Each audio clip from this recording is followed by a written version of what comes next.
కుంభరాశి వారులకు ఈ వారం అనుకూలంగా ఉంటుంది. ఆర్థికపరమైనటువంటి సమస్యలు పెద్దగా ఒత్తిడికి గురి చేయకుండానే జరిగిపోతూ ఉంటుంది. ముఖ్యమైనటువంటి అవసరాలను తీర్చుకోగలుగుతారు. చాలా వరకు సమస్యల నుండి బయటపడగలుగుతారు.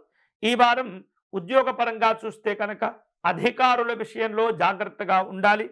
అపార్థాలు, అభిప్రాయ భేదాలు ఏర్పడేటటువంటి సూచనలు ఉన్నాయి.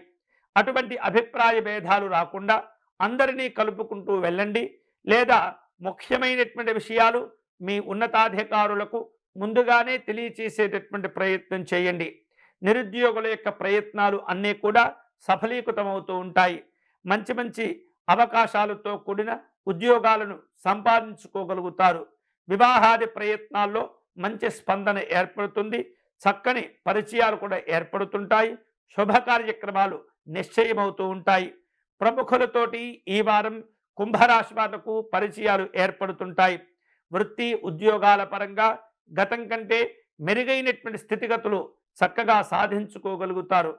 ఎవరితో కూడా అభిప్రాయ భేదాలు రాకుండా, అపార్థాలు కలగకుండా జాగ్రత్తగా వ్యవహరిస్తూ ఉండాలి. కుటుంబ పెద్దల యొక్క ఆరోగ్యాలు బాగుంటాయి.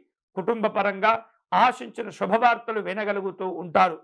ఈ వారం స్నేహితుల విషయంలో జాగ్రత్తగా ఉండండి. ఆర్థికంగా నష్టపోయేటటువంటి సూచనలు కనిపిస్తున్నాయి. గొప్పలకు పోయి కష్టపడి సంపాదించినటువంటి ధనాన్ని అనవసరంగా ఖర్చు చేయకూడదు. ఈ వారం కుంభరాశి వారు శుభకరమైనటువంటి ఫలితాలను పొందే క్రమంలో దక్షిణామూర్తి స్వామివారిని పూజించటం మంచిది. గురుపాదుకా స్తోత్రమును పారాయణం చేయండి. పసుపు రంగులో ఉన్నటువంటి పుష్పాలు లేదా గన్నేరు పుష్పాలను సేకరించి దక్షిణామూర్తి స్వామివారికి అర్చన నిర్వహించండి. అలాగే విశేషమైనటువంటి పదార్థములు నివేదన చేయండి. స్వామివారికి నమస్కారం చేసుకోండి. అన్ని విధాలుగా ప్రయోజనాలు కలిసి వస్తాయి.